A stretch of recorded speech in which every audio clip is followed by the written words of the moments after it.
오늘 주시는 말씀 마태복음 5장 3절 한 절 보겠습니다.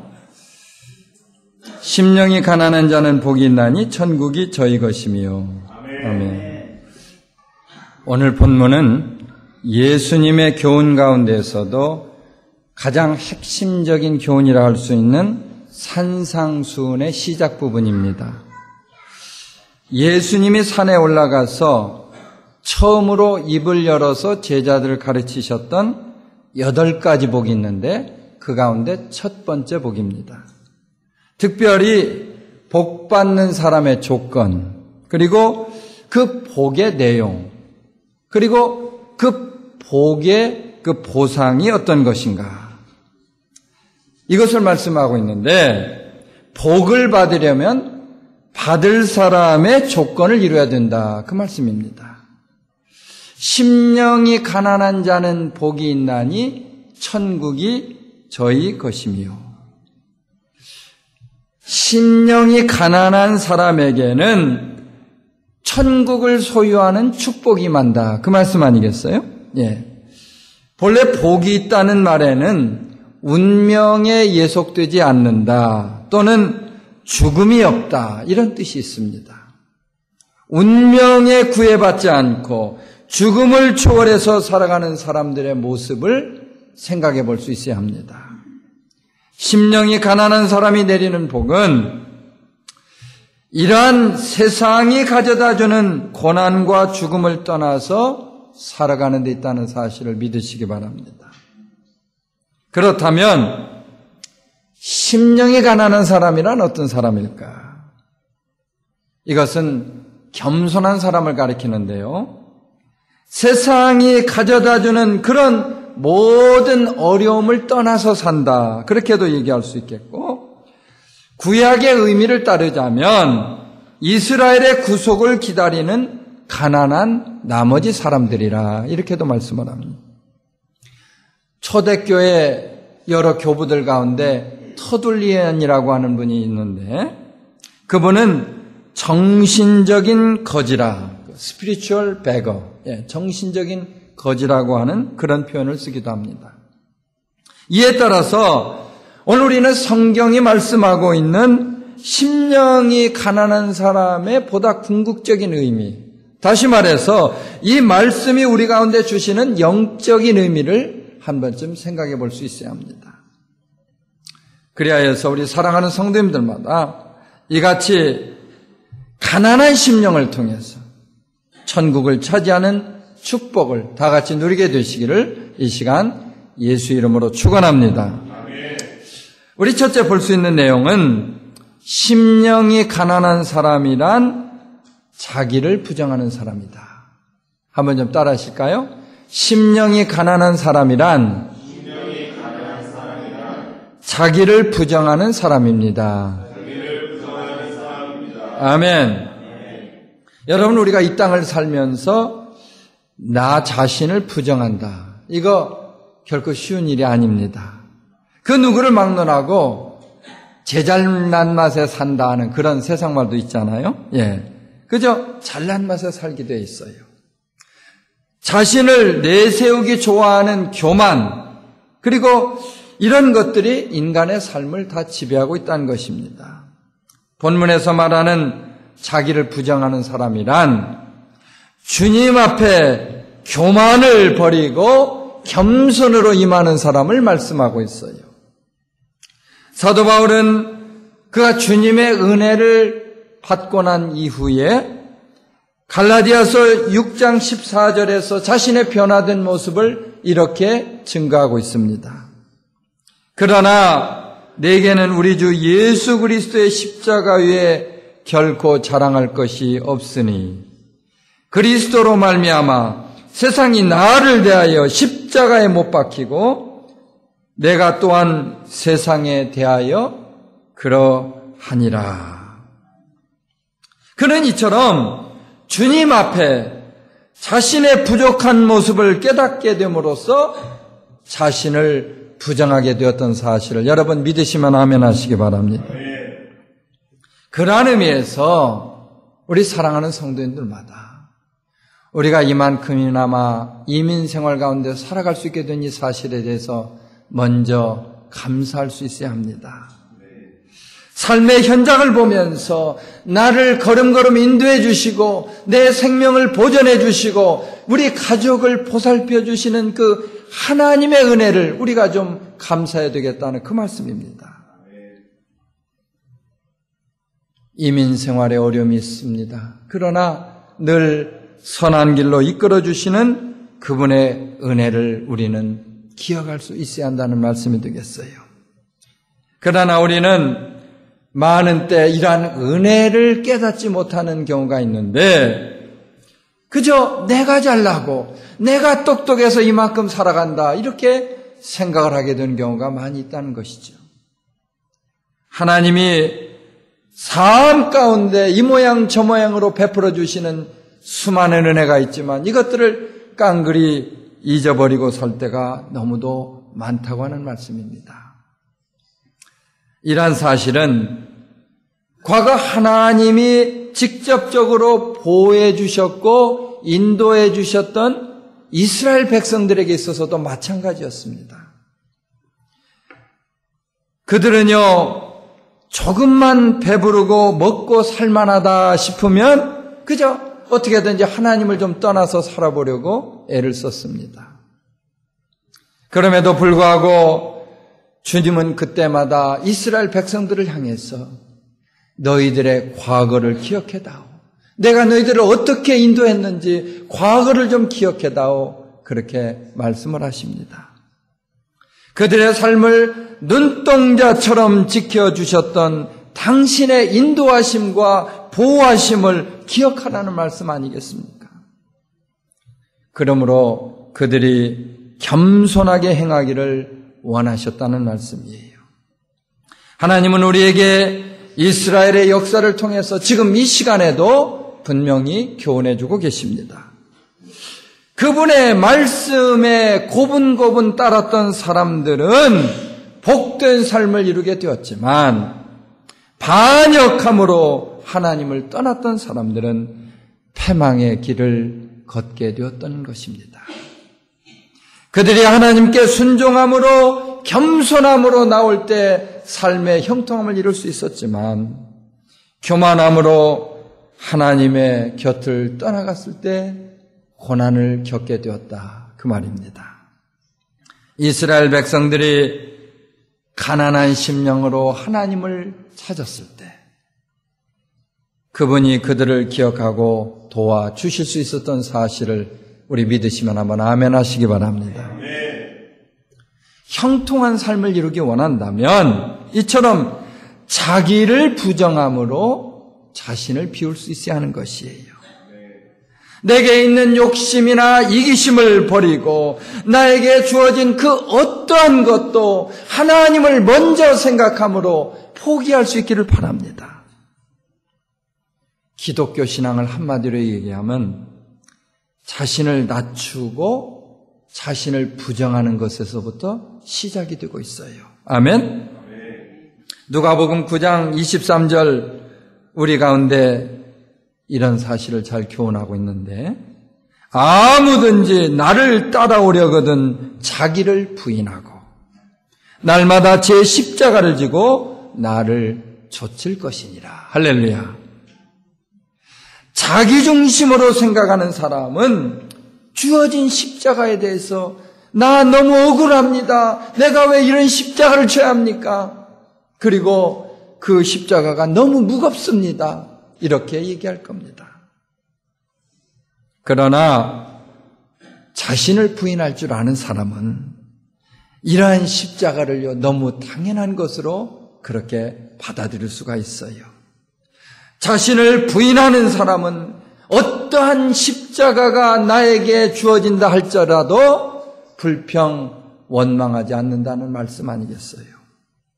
따라서 이와 같이 자신을 부인할 줄 아는 사람만이 가난한 심령을 통해서 자신을 부인할 줄 알게 된다는 사실을 생각해 볼 수가 있습니다. 성 로렌스 수도사가 계시는데 이분이 어느 날 아주 말썽 많기로 이름난 수도원의 원장으로 임명을 받았어요. 그가 처음 그 수도원에 들어가자 젊은 수도사들이 몰려 나왔습니다. 그들은 이 백발이 성성한 로렌스 수도사를 보고는 어서 식당에 가서 접시를 닦으시오 하고 그렇게 그분을 부려먹기 시작했습니다. 아마도 그 수도원에는 처음 오는 사람들을 그렇게 부려먹는 그런 전통이 있었던 모양이에요. 노 수도사는 네, 그렇게 하겠습니다. 대답하면서 묵묵히 그들의 말을 따라서 식당 일을 하게 되었어요. 그는 이렇게 3달 동안이나 접시를 닦았는데 그가 받아야 했던 멸시와 천대와 구박이 너무도 심했다고 합니다. 3달이 지나서 이 감독이 순시차 그 수도원을 찾아오게 되었는데 그분이 보니까 원장의 모습이 보이지 않는 것이에요. 감독이 원장을 찾았을 때 수도사들이 이구동성으로 말하기를 우리 수도원의 원장님이 아직 부임을 하지 않았습니다. 그렇게 얘기를 해요. 아니 이게 무슨 소리야. 내가 로렌스 수도자를 3개월 전에 이곳에 보냈는데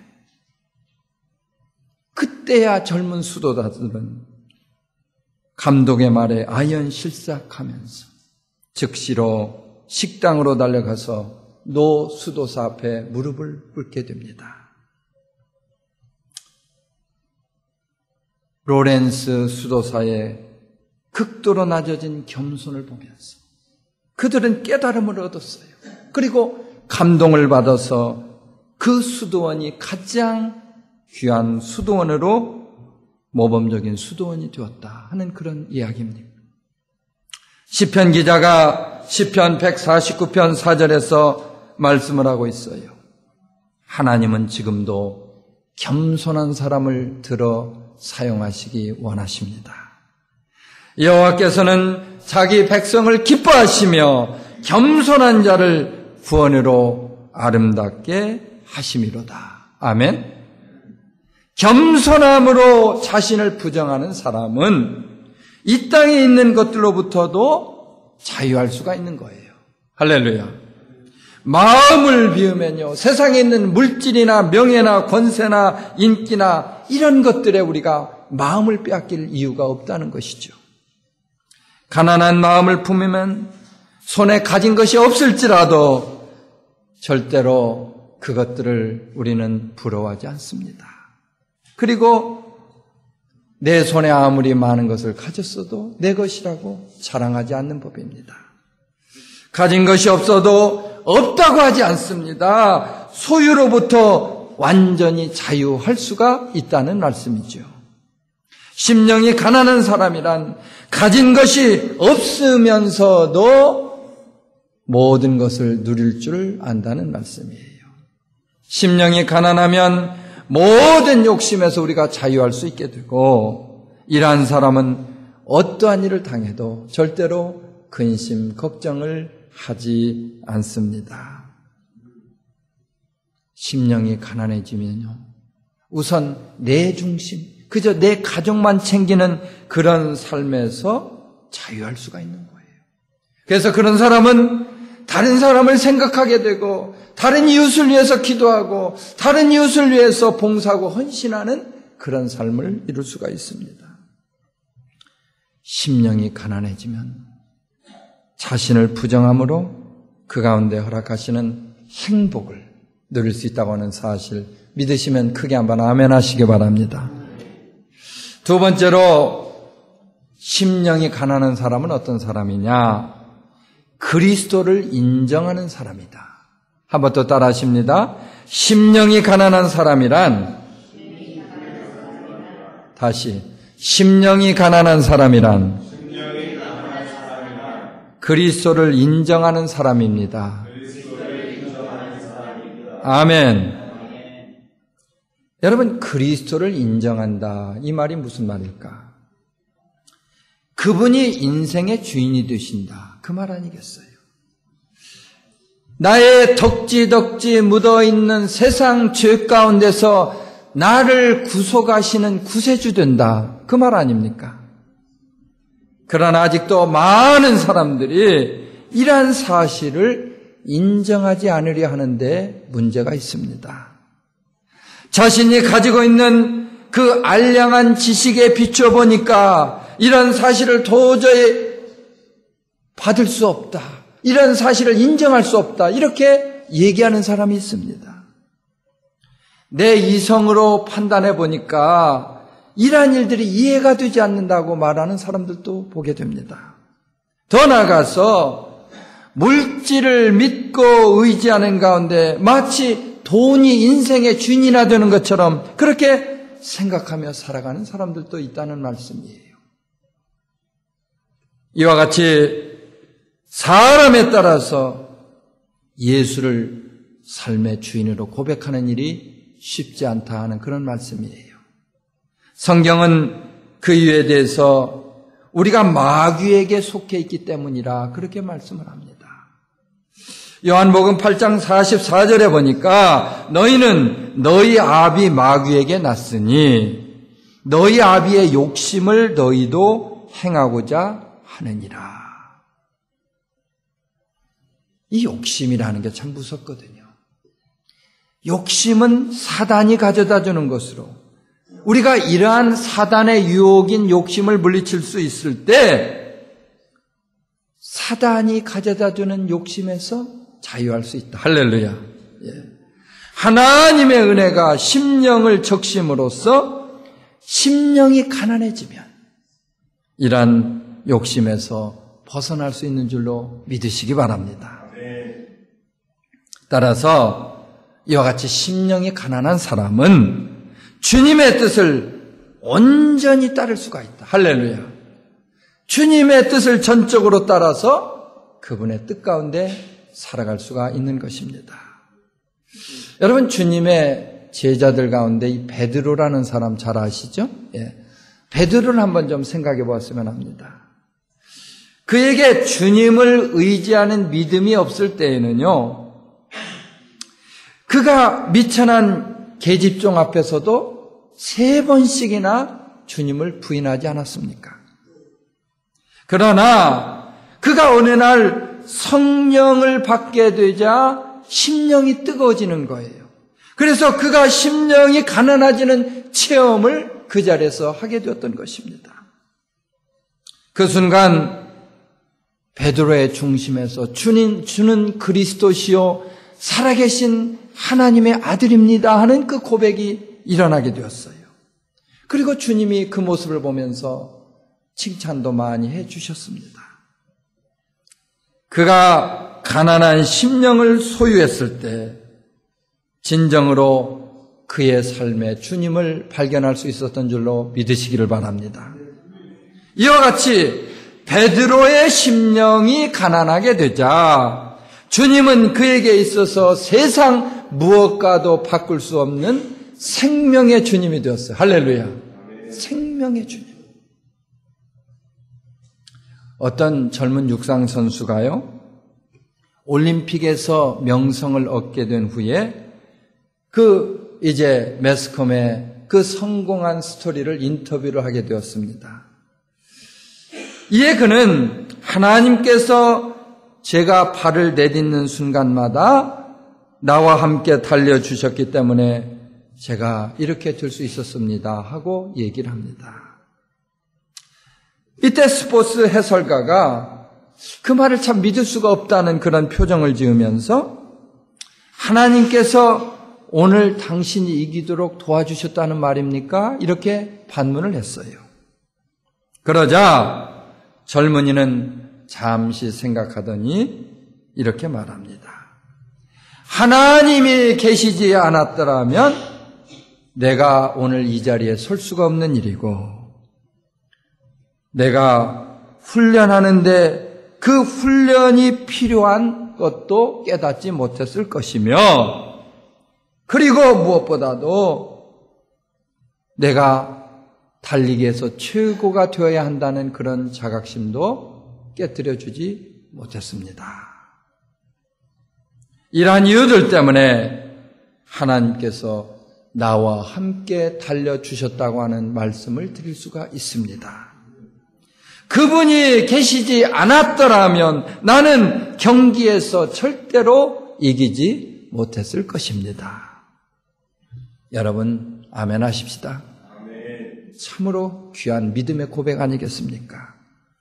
우리는 너무도 자주 매일의 삶 가운데 그렇게도 하나님 은혜를 덧입고 살면서도 우리와 함께 하시는 하나님을 늘상 잊어버리기가 쉽습니다. 이제는요, 우리가 이렇게 살아서 그분에게 예배를 드릴 수 있다는 사실, 지금까지 살아서 하루하루를 살아갈 수 있었다는 사실, 그리고 앞으로 우리의 삶 가운데 그분이 한결같이 함께 해 주시리라는 사실을 믿으시기를 바랍니다. 우리의 삶 가운데 그분의 존재를 인정할 때 무슨 일이든지 동행해 주시는 그분이 우리와 함께하는 거예요. 할렐루야. 예. 그분으로 인해서 우리는 믿음을 가지고 안심함으로 세상을 살아갈 수가 있습니다.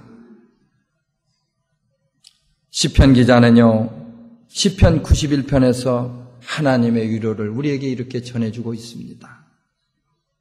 하나님이 가라사대 저가 나를 사랑한즉 내가 저를 건지리라. 저가 내 이름을 안즉 내가 저를 높이리라. 저가 내게 간구하리니 내가 응답하리라. 저희 환난 때에 내가 저와 함께하여 저를 건지고 영화롭게 하리라. 아멘. 그럼에도 불구하고 세상은요, 아직도 기독교에 대해서 오해를 하고 있습니다. 어떻게 기독교 안에만 구원이 있을 수 있느냐, 그렇게 물으면서 기독교를 가리켜서 편협하고 독선적인 종교라고 그렇게 얘기하는 사람들이 주변에 있습니다. 그러나 이런 것들은 천만의 오해에서 비롯된 것이에요. 기독교는요, 타 종교에서 얘기하는 것처럼 천국에 가기 위해서 이런 저런 것들을 해봐야 한다는 그런 얘기를 한 번도 해본 일이 없어요. 구원을 얻기 위해서는 어떠한 선행이 있어야 되겠고 내 나름대로 공로를 가지고 있어야 되겠다, 그런 말을 해본 일이 없습니다. 다만 모든 사람을 조건 없이 공평하게 구원으로 인도하시는 그런 주님에게만 구원으로 가는 길이 있다는 것을 우리는 알려줄 뿐이에요. 기독교는요, 구원으로 이르기 위해서 무언가를 해봐야 된다. 영어로 do죠, do. 무언가를 해야 된다. 이런 얘기 해본 일이 없어요. 다만 예수님이 이 땅에 오셔서 우리를 위해서 이루신 것들을 믿기만 하면 된다고 하는 단의 신앙으로 나가는 것입니다. 단, do에다가 ne를 붙여보세요. 단. 주님이 땅에 오셔서 모든 문제를 이루어 주신 그 사실을 믿기만 하십시다. 예. 예수가 구세주 되심을 믿는 모든 사람은 과거나 조건이나 사실 또 자격에 관계없이 어떠한 경우에도 구원받을 수 있다고 하는 사실을 깨우쳐 주는 것입니다. 이사야 선지자가 일찍이 예언했던 것처럼 그분은 우리를 상대하기 위해서 인간의 모습으로 이 땅에 와서 하나님의 일을 이루어 주셨습니다. 할렐루야. 주님은 다윗의 열쇠를 가지신 분으로 능력이 대단하신 분이에요. 그분이 열면 닫을 사람이 없고 한 번 닫으면 절대로 열 사람이 없습니다. 그리하여서 그 누구도 주님이 허락하시는 인생에 찾아오는 여름을 막을 수가 없으며 우리 인생에 찾아오는 겨울을 거스릴 수 없다고 하는 사실을 믿으시면 한번 아멘 하시기 바랍니다. 한때 이 세계를 호령하던 영국의 메리 여왕이 있는데 이분은 기도의 사람 존 낙스의 기도가 10만 군대의 힘보다 더 무섭다. 그렇게 얘기를 했습니다. 세상 그 무엇으로도 예수의 이름으로 기도하는 사람을 당해낼 재간이 없다. 그 말씀 아닙니까?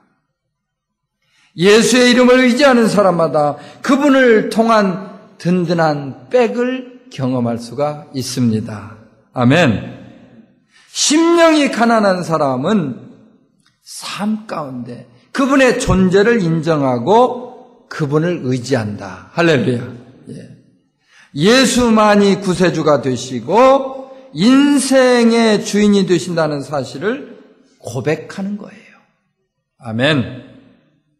사람들은 이 땅에서 빽이 될 만한 것을 찾아보고 또 자기에게 도움이 될 만한 사람 뒤에 줄을 서기를 원하지만 세상에는 인생에 도울 자가 아무도 없습니다. 오직 예수만이 어떠한 상황에서도 우리를 지켜주시고 도와주실 수 있는 든든한 빽이 된다는 사실을 여러분 믿으시기 바랍니다. 에스겔서 36장 26절은 우리에게 이렇게 말씀을 해요.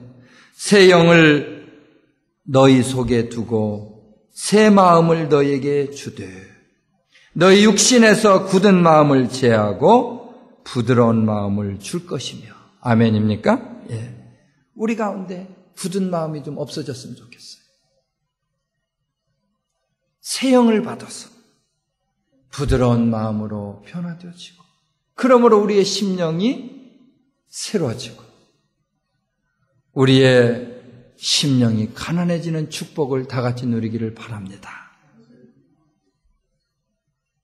가난한 심령을 통해서 인생의 주인이 되시는 예수 그리스도와 함께 일평생 동행할 수 있기를 바랍니다.